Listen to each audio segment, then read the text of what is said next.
Continuamos desarrollando lo que es el inductivismo. Habíamos visto que los enunciados generales son pues las teorías, las regularidades empíricas, los modelos, y la teoría tenía o se encontraba dos significados.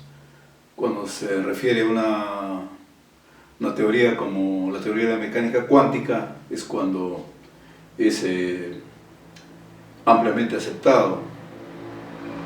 Y el otro significado de la palabra teoría es cuando no se está seguro.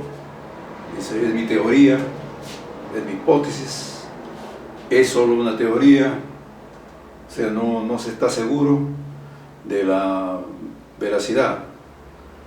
Y tal vez usted ha considerado un proyecto, está haciendo alguna investigación, algún análisis preliminar, pero el punto es que no está seguro de ese enunciado, o sea, de esa hipótesis, ¿no?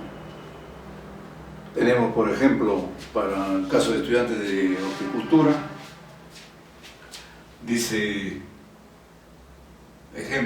mi teoría o hipótesis es que las plantas de la especie X no se ven afectadas seriamente por un cambio en la condición ambiental Y.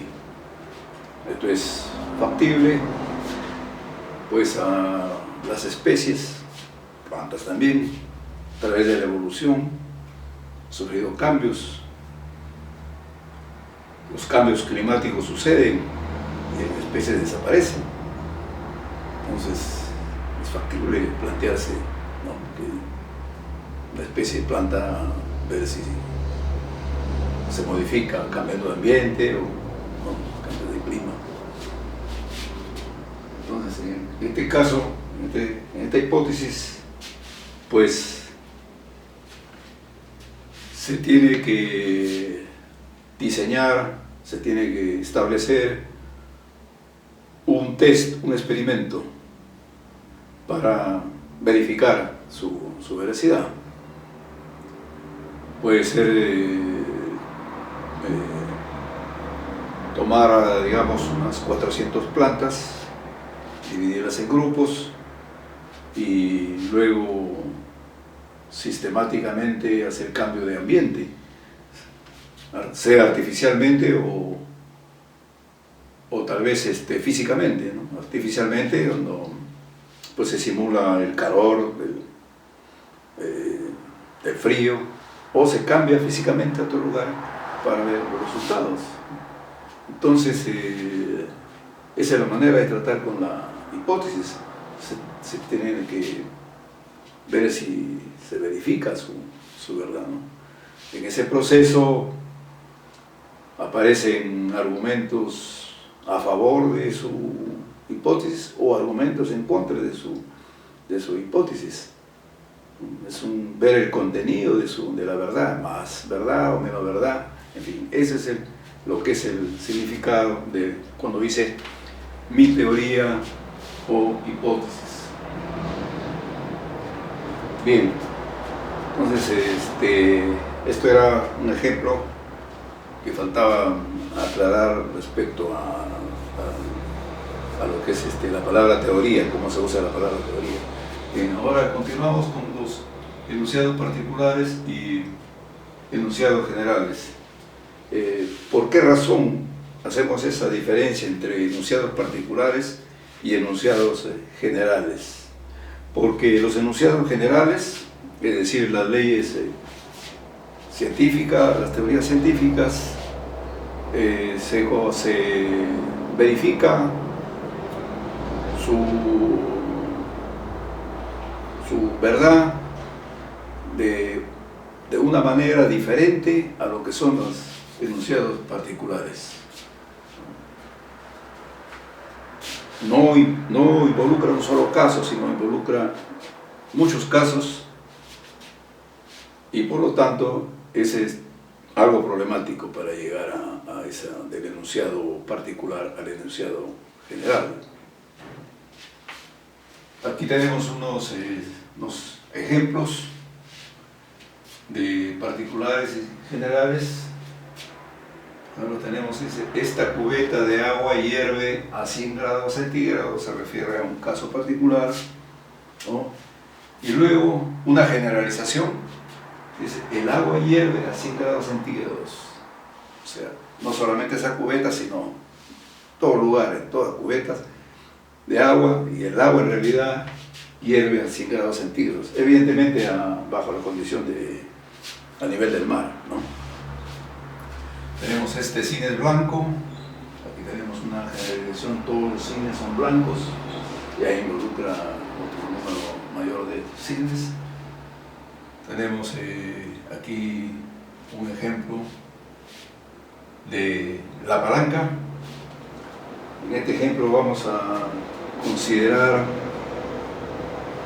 de forma práctica, de forma empírica, o sea, solo con observación, sin inconvenientes teóricos, sin conceptos de masa, etc., sin prejuicios teóricos.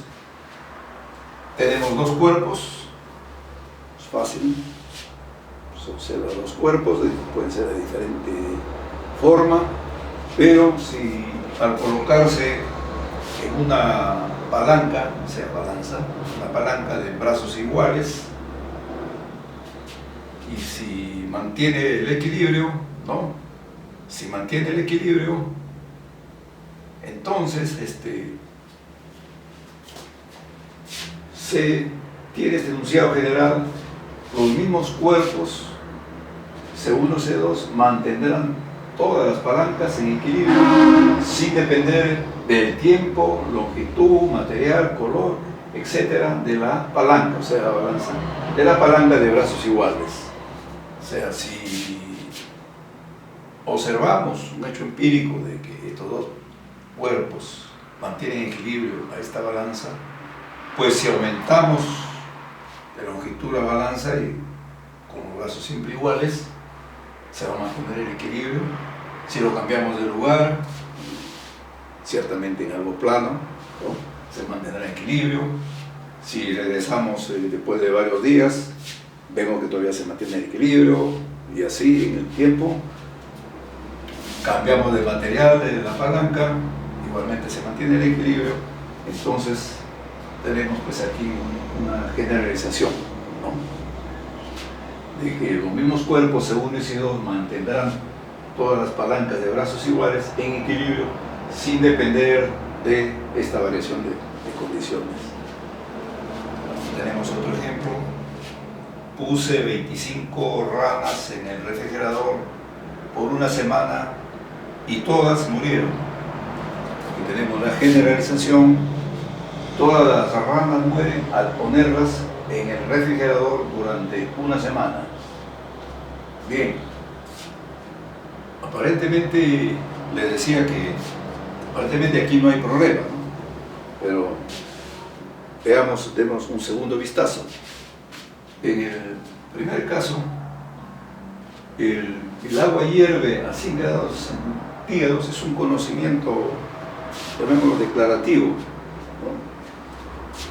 Parece sin problema, que es fácil saltar de este enunciado al enunciado general, pero nos estamos olvidando, estamos obviando que en nuestro repetible actos mundanos de hervir el agua en diferentes tiempos, en diferentes lugares, pues nos permite aceptar, ¿no?, esta generalización. Es sensato, no se duda, pero ha habido una extensa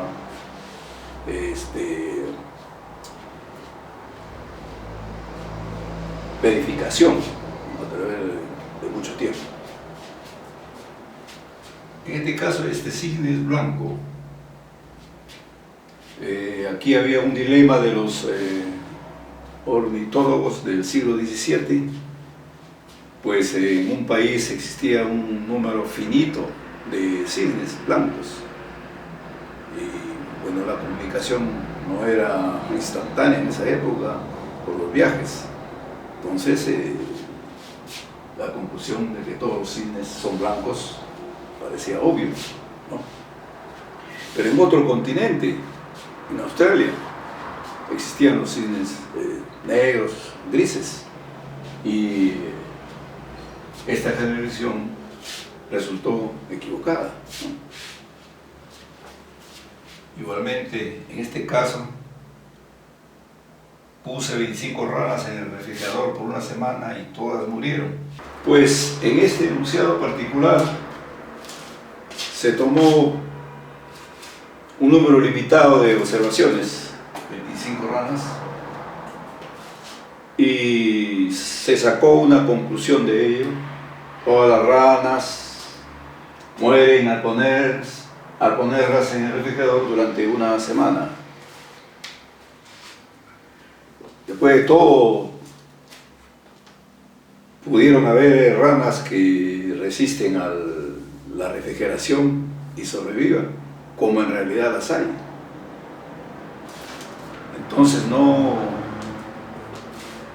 se hizo una verificación en muchas de ellas, en muchas ranas en general, y la conclusión, la generalización, resulta falsa. O sea, no importa la paciencia que se haya tenido de poner en el refrigerador 25 ranas, 26, 27, 28, siempre es posible que la siguiente observación sea diferente. Se abre el refrigerador y ha sobrevivido la rana. Entonces, las generalizaciones pues son problemáticas. Las observaciones también deben realizarse en diferentes condiciones, como mencioné anteriormente, y el significado de diferentes condiciones pues incluye lugar y tiempo, como en este ejemplo. En un solo país se había observado cisnes de color blanco y se llegó a una conclusión que todos los cisnes eran blancos. Pues debería observarse en otras condiciones, es decir, en otro país, ¿no? Como el caso de Australia, donde existían los cisnes negros, ¿no? Y al referirme en el tiempo, es que el enunciado general debe mantenerse su veracidad en el tiempo. De aquí a 10 años el enunciado general debe mantener, pues la conclusión debe ser veraz, no cambiar, ¿no? Entonces, la generalización de enunciados particulares a los enunciados generales es problemático, porque no es un solo caso, no es un solo hecho empírico, no es un solo hecho observable, sino es muchos casos, ¿no? Y puede cometerse equivocaciones, como el caso de que vieron unos pocos cisnes blancos y la generalización, todos los cisnes son blancos, resultó falso. Pero el caso es que necesitamos los enunciados generales. El conocimiento, todo el conocimiento, no es solo conocimiento de casos particulares. Tenemos que obtener conocimiento científico, ¿no? Entonces,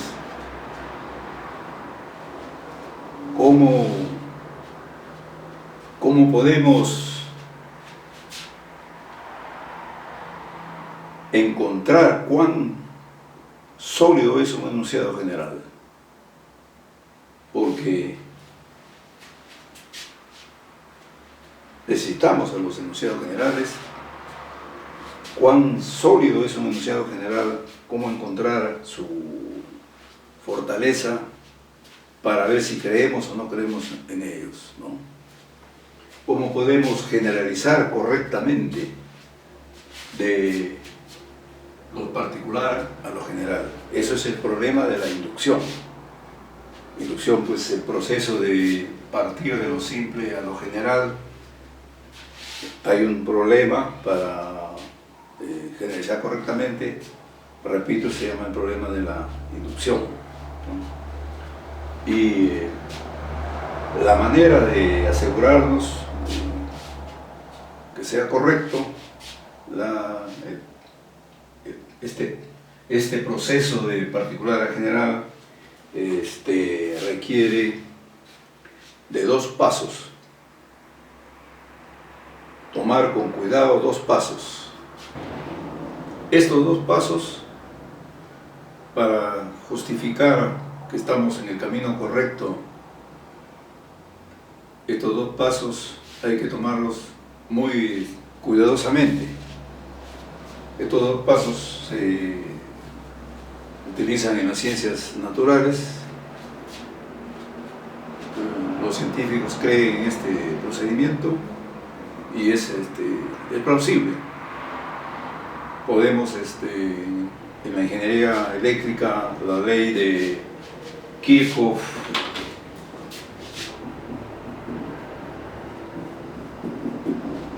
podemos obtener esa fórmula en un proceso inductivo, ¿no? La ley de Kirchhoff en ingeniería eléctrica, en los circuitos eléctricos, relaciona voltaje, corriente y resistencia. Igualmente, en mecánica, la ley de Boyle, ¿no? Boyle, que relaciona presión y volumen. Puede obtenerse un instrumento inductivo, es bastante plausible estos 2 pasos. ¿Cuáles son estos 2 pasos? Tenemos el primer paso, dice, observar cuidadosamente los hechos particulares sin prejuicio teórico, hechos sin teoría, y articular tales observaciones en enunciados particulares. Estos enunciados indicados pueden darnos una descripción objetiva y por lo tanto intersubjetiva de los hechos. Es decir, en ciencia se tiene que tomar muy objetivamente los hechos, ¿no? Tiene que, el investigador tiene sus notas, sus cuadernos, toma notas de forma objetiva para discutirlo posteriormente, ¿no? Decimos que nos da una descripción objetiva y por lo tanto intersubjetiva de los hechos. Se refiere a que, por decir, este elemento, pues yo veo que tiene ciertas propiedades, pinta color rojo, y esta descripción le doy a otra persona, igualmente va a estar de acuerdo si tiene esas propiedades, pinta color rojo. Entonces, eso es una intersubjetividad. Tiene que haber un acuerdo en la descripción de los hechos, ¿no? Entonces, puede ser, vamos a ver un ejemplo,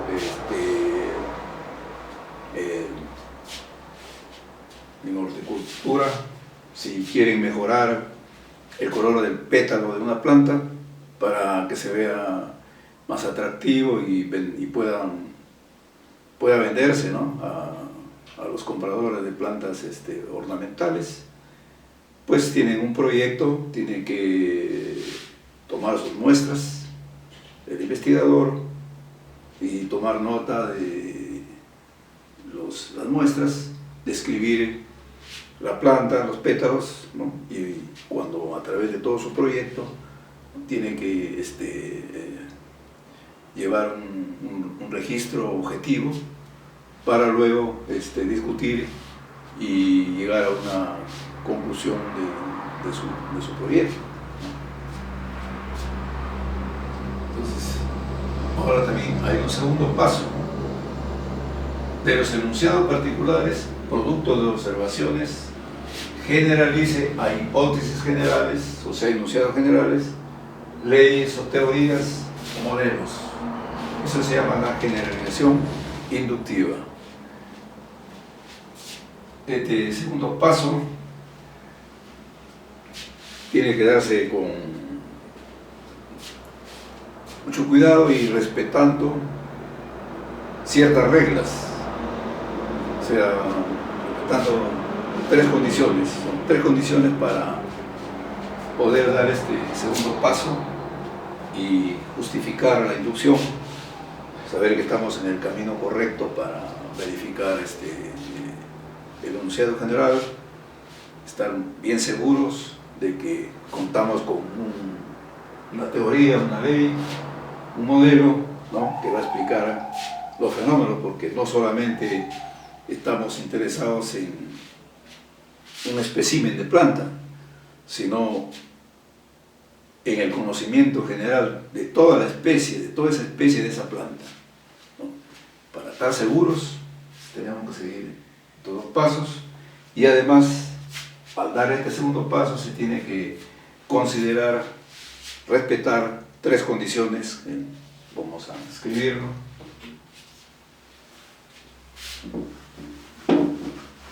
Esas tres condiciones tenemos aquí para justificar los pasos anteriores. El primer paso, pues, es el segundo registro objetivo de los hechos, observables, y como creo que en las investigaciones criminalísticas, lo primero es la inspección ocular, que toman datos y lo analizan posteriormente, ¿no? El segundo paso ya es generalizar bajo estas tres condiciones. Dice, la primera condición dice, el número de observaciones debe ser grande, ¿no? Agrego y adecuado, ¿no?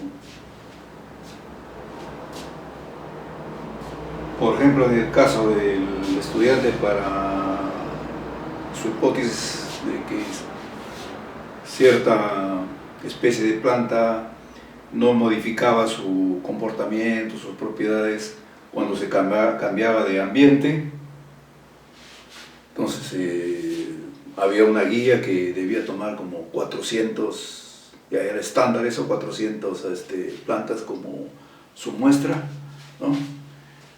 Entonces el número de observaciones debe ser grande, ¿no?, lo suficiente, lo adecuado. La condición 2, las observaciones deben hacerse bajo condiciones muy diferentes. O sea, si están interesados en la propiedad de una especie de planta, debe ser estable esa propiedad de la planta, no debe cambiar cuando cambia a otros, sino no es la descripción no hay un conocimiento general de esa planta, ¿no? Puede ser un caso particular en un lugar, pero tiene que cambiarse de lugares, ¿no? Para ver, ¿no? Ahora está de moda las vacunas para los virus, pues se realizan en algunas regiones donde se desarrollan esas vacunas, pues tiene que verificarse, mejorarse su eficiencia, también experimentando en otros lugares, aplicándolo en otros lugares para ver si es adecuado, o sea, se varían las condiciones, ¿no? Y la tercera condición, ninguna de las observaciones particulares debe contradecir la hipótesis general, ¿no? Por ejemplo, la ley de gravedad, pues todos los cuerpos tienen que obedecer a esa ley, ¿verdad? No debe haber una excepción, ¿no? Igualmente, en el caso de los cisnes, habiéndose visto un número finito, pequeño de de cisnes que eran blancos. Entonces se salta apresuradamente se generaliza apresuradamente a que todos los cisnes son blancos, y ahí se comete pues un error. Entonces, estas tres condiciones es necesarias para que se asegure la veracidad de la hipótesis. De lo contrario, es un terreno muy movedizo, muy resbaloso. Generalizar sin un adecuado control, dar pasos y condiciones para poder generalizar y estar seguro de esa hipótesis.